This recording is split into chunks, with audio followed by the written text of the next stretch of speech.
Ahojte všetci, moje meno je Andrej Budaj, som dobrovoľník v Nemecku na Európskej dobrovoľníckej službe v mestečku Würzburg a dnes je prvý deň po voľbách na Slovensku. Takže čo urobí Andrej? Odíde preč na nejakú menšiu dovolenku. Dnes sa nachádzam v mestečku Kassel, respektíve veľkom meste, kedysi historicky veľmi dôležitom, keďže za mnou je obrovský hrad, zámoček, ktorý sa volá, že Wilhelmshöhe, a je to jeden obrovský zámok, ktorý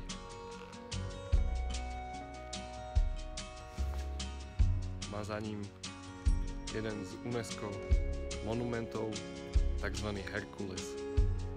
Je to socha Herkula, ktorá sa nachádza na tomto vršku, ktorý čnie nad celým mestom Kassel, a idú k nemu 440 schodov, 494 schodov, a ja som sa rozhodol, že sa dostaneme úplne hore.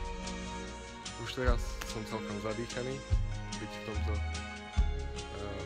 krásnom prostredí a parku. To mi celkom splnil sen, pretože je to veľmi pekné miesto.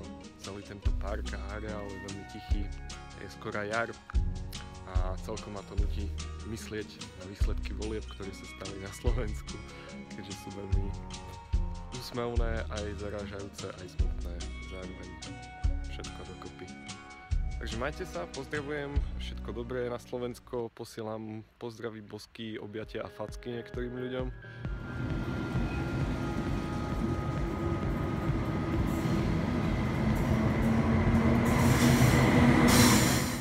Dnes som v Ramelsbergu, v UNESCO dedictve Ramelsberských baňach. Je to jeden obrovský komplex, ktorý na povrchu vyzerá celkom pekne a krásne, celkom zapadá do okolitej prírody. Ale pod povrchom je niekoľko kilometrov štvolní, ktoré sú zamerané na meď a rôzne iné vzácne drahé kovy. Dá sa ísť do všetkých týchto častí, ktoré sú tu. Je tu elektráreň, je tu čo tu ešte je okrem elektrárne? Asi všetky veci, ktoré sa tu dajú vidieť. Je tu celá história tohto miesta. Určite sa pýtate, prečo taký nejaký kus čiernej stavby dokáže byť UNESCO dedictvom. Je to asi kvôli tomu, že je to najdlhšie existujúca štvoľňa na svete. Bola uzavretá v roku 1988 po celých 1000 rokoch svojho operačného stavu. Takže 1000 rokov sa tu už ťažila meď a rôzne iné drahé kovy, teda vzácne, použiteľné. Ja som strašne unavený, lebo celý deň som na nohách a snažil som sa tu dostať peši. Potom som mal hodinu pauzu na to, aby som sa tu nejak pozviechal a som si popozeral celý tento areál. A nakoniec som poslednú hodinu chodil hore dolu v týchto baňach, ktoré sú tu dole všade. Tak sa majte a ja idem ďalej.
Takže dnes je útorok a ja sa nachádzam v Brémach, je 6 hodín a centrum Brém je zapísané v UNESCO dedičstve.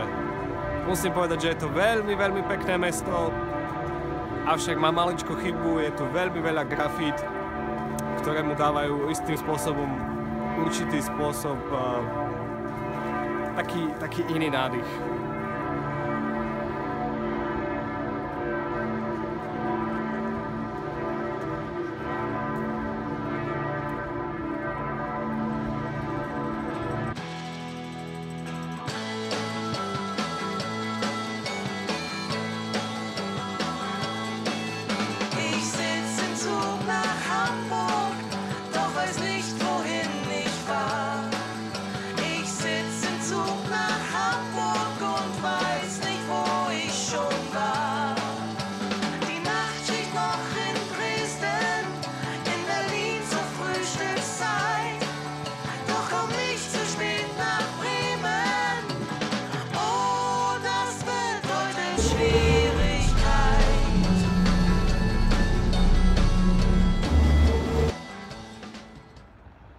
Ahojte všetci, pozdravujem vás dnes z Hamburgu, z Dolných dokov, starého mesta v Hamburgu.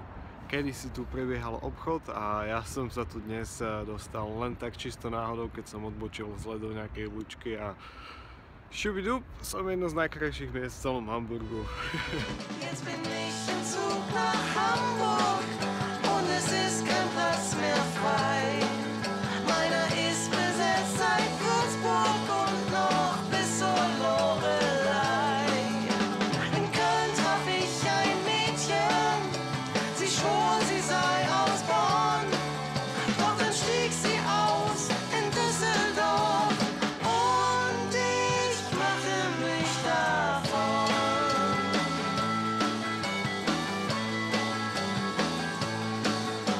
Entschuldigung, Herr Schaffner, drücken Sie ein Auge zu.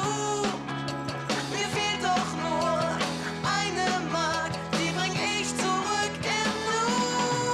So bin ich im Zug nach Hamburg und die Zeit rennt mir davon.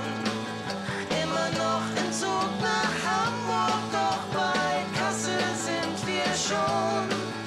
Ich bin quer durchs ganze Land gereist, sah jeden Bahnhof im Umkreis, doch nichts kommt heran, nur ansatzweis an den Weg vom Hamburg-Gleis zu dir. Dnes je posledný deň mojej cesty a nachádzam sa v meste Lübeck. Lübeck je na sever Nemecka a jeho historické centrum je považované, teda je prihlásené za UNESCO svetové dedičstvo. Je to asi z viacerých dôvodov, ale jedným z nich je určite aj to, že niektoré uličky vyzerajú presne takto, sú také malé, krásne, maličké, ale možno je to aj kvôli tomu, že na jednej strane je to Nemecko a máte možnosť vidieť nemeckú architektúru a na druhej strane je tu veľký vplyv holandskej architektúry, čo je vidieť úplne v celom meste. Je tu naozaj vidieť rozdiel medzi tým, ako nachádzame sa jednu ulicu ďalej od kanála, ktorý obkolesuje celé mesto a na pobreží teda tohto kanála, na okraji tohto kanála sú veľmi krásne budovy v holandskom štýle a sú postavené v takom jednoduchšom type a čím idete vyššie a vyššie do centra mesta, tak tým stúpala aj moc ľudí, ktorí bývali v domoch a čoraz viac a viac si farbili krásnymi zlatými farbami celé svoje príbytky. Keď som tu bol včera v noci, tak sa mi celkom páčilo, že som sa myšlienkami vrátil naspäť, keď som býval v Holandsku a pokojne by som to nazval aj Malý Amsterdam.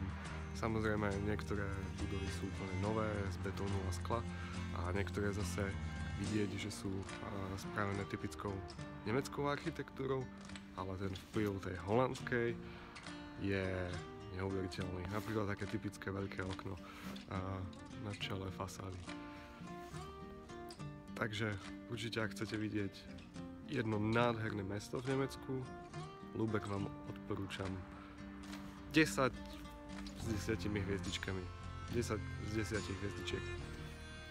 Tak majte sa a uvidíme sa neskôr niekedy inde.